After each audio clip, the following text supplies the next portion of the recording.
Ayan, isang magandang hapon mga kapatid, no? So, andito tayo ngayon sa may Coastal Road Bridge Projects dito sa may Santa Ana Wharf between sa Magsaysay, Isla Verde. Ayan mga kapatid, no, nakikita natin talagang napakalaking tulong o alibyo sa traffic sa Davao City. Itong Coastal Road Bridge Project. No, nakikita natin kaka-open lang ng Times Beach, galing Bago. Talagang laking ginhawa at isa pa talagang alternative talaga sa traffic.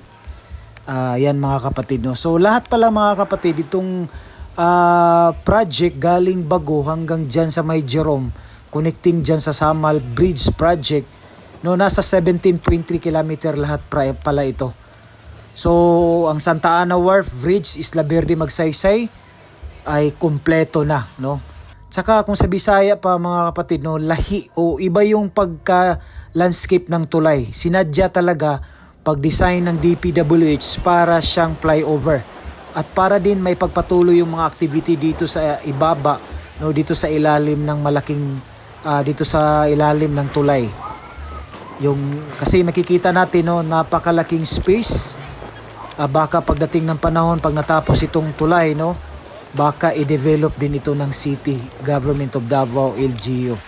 No, kasi nakikita natin dito kasi yung Santa Ana Wharf, dito sasakay kung pupunta ka ng mga Samal Beach. No, nakikita natin yung mga malalaking bangkang di pasahero. So dito sumasakay. Saka doon sa unahan, nakikita rin natin yung lumang sa wharf, no, para din sa mga mangingisda. Saka dito rin paglabas mo dito, dyan rin yung gate, no. Hindi pa tinayo itong tulay, may existing gate na dyan, palabas dyan sa kalsada, dyan sa highway, dyan sa may Bureau of Fire. Ayan, so nakikita natin, no, na maganda siya. Kumpleto na, mayroong mga mga plumbing, mga pintura o street lights. So sana lang, no, sa mga kapatid natin, walang sa mga taong walang magawa, no, sa buhay, wag natin pagdating ng panahon bandalan. Ingatan natin dahil sa atin itong lahat with the LGU. So mga kapatid, no, galing Bukana, lahat ng kalsada dyan. So Bukana, exit dyan sa may rotonda, dyan sa may ginagawang box culvert, dyan sa Rojas Extension. Palabas niyan, Rojas Avenue. So lahat ng kalsada dyan, papunta naman din dun sa may Magsaysay boundary sa Boulevard. Talagang lahat ng mga kalsada yan ay naka-espalto na yan. So according sa DPWH, matatapos itong Coastal Road Bridge Project, Coastal Project, no, lahat by year 2025. So sa ngayon nasa 20% na lang ang kulang dahil sa may mga tulay pa, no, yan yung Bukana Bridge diyan sa may Davao River. So talagang malaki ang i-google dyan na panahon kasi tulay yan eh. So at sabi din ng DPWH, magsisimula ang Bukana Bridge, yung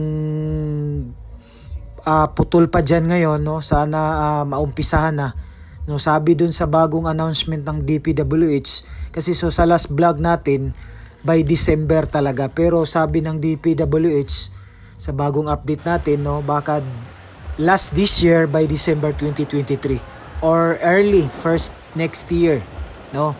So imagine mga kapatid, pag natapos yan, no, may tulay na dyan sa Bukana galing Bago, pag nadaanan na yan, so nasa 15 minutes na lang ang biyahe, no. So talagang napakadali, talagang diretso lang at saka walang traffic.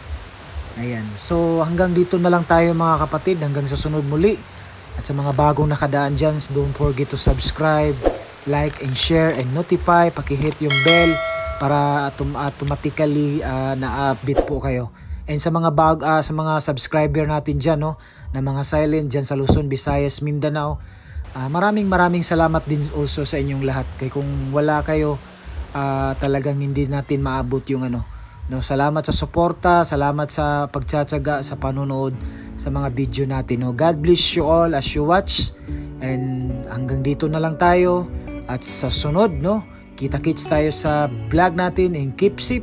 God bless you all.